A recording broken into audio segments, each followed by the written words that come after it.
उकळलेल्या पाण्यामध्ये मीठ, तेल, खडे मसाले टाकले आणि बासमती राईस स्वच्छ धुवून येणं टाकला आणि 80% शिजून घेतला. हवेला ठेवला बाहेर काढून. नंतर इथं कांदा फ्राय करून घेतला. तसेच इथं मी पनीर पण फ्राय करून घेतलं. थोड्याशा तेलामध्ये फ्लावर, बीन्स, मटर, शिमला मिरची आणि तोंडली हे शालो फ्राय करून घेतले.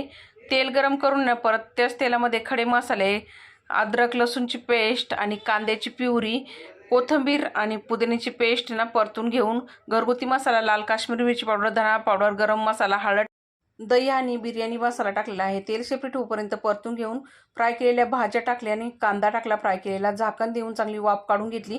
भाजी शिजल्यानंतर चवीनुसार मीठ आणि कोथिंबीर टाकली. फ्राय केलेलं पनीर टाकलं. तयार झाली व्हेज भाजी. लगेच इथं थर द्यायला घेतलेले आहे टोपामध्ये.